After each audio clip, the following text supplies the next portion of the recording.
Halo, apa kabar Sobat Boss Channel? Kita kembali ketemu lagi. Dan kali ini Bowo Sulaiman akan menceritakan mengenai pesona pariwisata yang ada di kota Bengkulu. Mungkin banyak yang nggak tahu ya, Bengkulu itu ada apa sih? Pariwisatanya, tempat-tempat yang bisa dikunjungi di mana aja, dan masih banyak lagi hal-hal yang lainnya. Kali ini menyempatkan diri untuk berkunjung ke salah satu tempat yang Bowo yakin sih bisa menjadi rekomendasi untuk Sobat Boss Channel yang akan berkunjung ke Bengkulu, yaitu wisata sejarah atau wisata cagar budaya peninggalan penjajahan Inggris dulu, namanya Benteng Marlborough. Nah, mungkin banyak yang udah tahu ya, atau yang pernah datang ke Benteng Marlborough. Namun sebelum Bowo Sulaiman akan ceritain ini mengenai Benteng Marlborough, jangan lupa ya, jangan lupa like, subscribe, ataupun juga komen, atau yang pengen share juga boleh ya di Bowo Sulaiman Channel. Nah, balik lagi mengenai peninggalan sejarah Benteng Marlborough yang ada di kota Bengkulu. Benteng ini adalah benteng peninggalan Inggris di kota Bengkulu. Benteng ini didirikan oleh East India Company atau EIC tahun 1713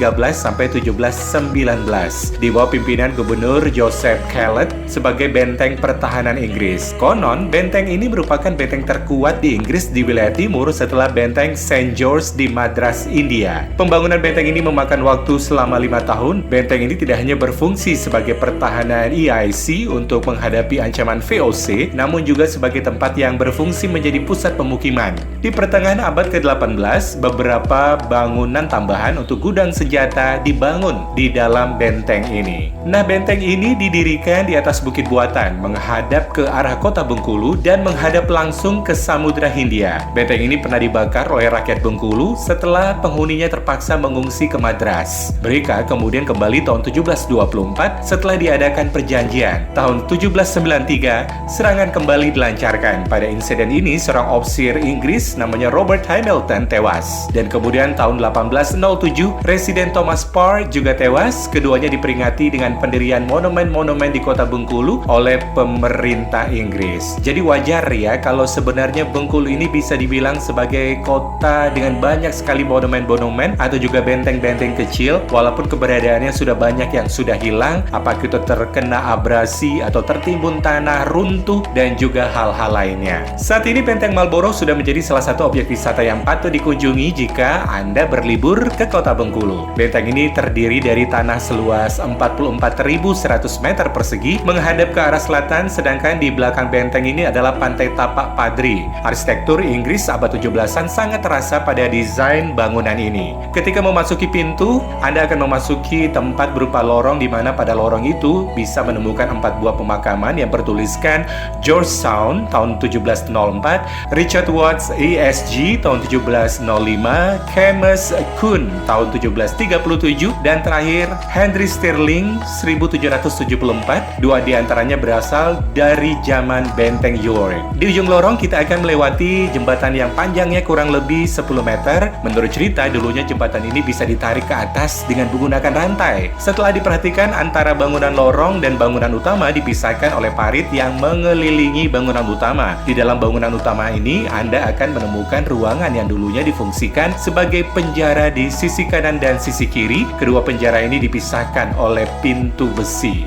Bisa dibilang kota Bengkulu memiliki secara panjang pendudukan Inggris. Kongsi dagang yang awalnya masuk ke negeri yang dahulunya disebut Bangkahulu itu untuk mengambil hasil bumi berupa kopi dan rempah-rempah, serta membangun perkebunan pohon getah jarak dan juga merica. Dan potensi emas yang luar biasa di Provinsi Bengkulu pun tidak luput dari jarahan para penjajah. Kongsi dagang itu terus berkembang hingga Inggris akhirnya memutuskan untuk menjadikan Bengkulu sebagai wilayah pertahanan dan ujung kekuatan militer mereka. Sobat Boss Channel, saking luasnya benteng ini memang lumayan berkeringat juga ya, karena harus memutari dari satu tempat ke tempat yang lain dari sisi selatan, utara, timur, barat, dan memang ini benteng mengelilingi beberapa mata angin yang ada, dan ini lumayan menguras keringat. Namun ini disarankan kalau pengen pergi ke benteng ini, yang paling asik itu adalah di sore hari jam 4 sore dan matahari tidak terlalu terik sehingga lebih mudah untuk berfoto-foto atau juga bersantai menikmati pemandangan Samudra Hindia yang terpampang luas.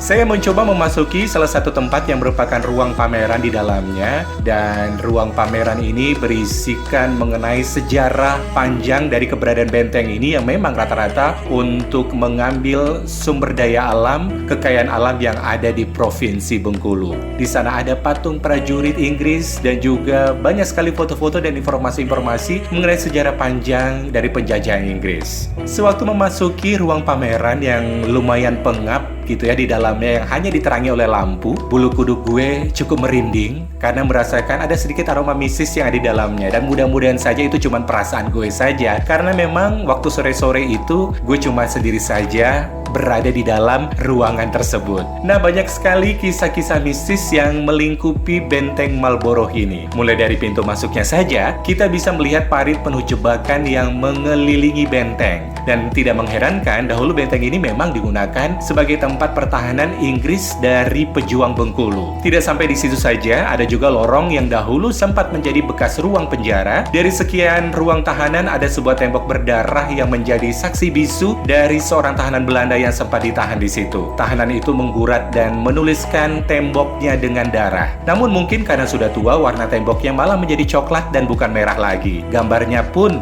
berupa 4 arah mata angin, dalam bahasa Belanda bertuliskan curhat penderitaan si tahanan. Yang tidak kalah menyeramkan, ada juga kisah penampakan yang cukup populer di benteng Marlborough, yaitu penampakan seorang wanita Inggris bernama Helen di ruang bawah tanah. Alkisah, ada seorang perempuan Inggris bernama Helen yang jatuh cinta dengan pria lokal sampai pindah agama dan berganti nama menjadi Helen Nurhayati. Keluarganya marah dan mengurung Helen di ruang bawah tanah benteng Marlborough itu. Helen meninggal dalam penahanannya. Nah, beberapa pengunjung dan penjaga benteng konon pernah melihat penampakan perempuan bule yang mengenakan pakaian putih ala orang Eropa, dan biasanya penampakannya terlihat menjelang maghrib. Namun Bowo Sulaiman tidak bermaksud ya untuk menakut-nakuti para pengunjung yang akan datang ke benteng Marlborough, karena memang keindahannya luar biasa dan sayang sekali kalau tidak dinikmati bersama teman atau sahabat, dan jangan pergi sendiri saja seperti gue waktu itu.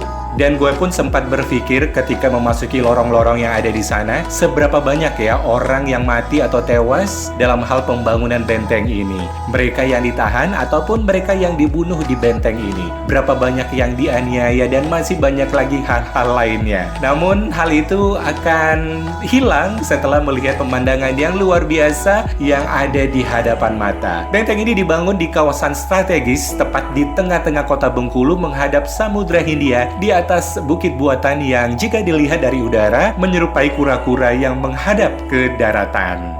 Nah, daripada hanya mendengarkan informasi saja dari Bowo, mendingan langsung saja datang ke Bengkulu untuk melihat langsung saksi sejarah ataupun juga peninggalan sejarah dari penjajahan Inggris selama ratusan tahun yang ada di kota Bengkulu, sambil menikmati tiket-tiket murah yang sekarang ini sudah diberikan ya oleh beberapa maskapai yang ada di seluruh Indonesia. Lumayan loh, kalau pengen datang ke Bengkulu, sekarang harganya sudah tidak mahal lagi. Nah, dikelilingi benteng Marlborough ini, selain Samudra Hindia, berdekatan dengan benteng, tepatnya di seberangnya itu adalah Kampung Cina. Kampung Cina ini adalah dulunya adalah perkampungan orang-orang Tiongkok yang memang banyak berdagang, dan mereka memasok tidak hanya untuk kebutuhan pribumi tapi juga untuk penjajahan Inggris dan Belanda kala itu.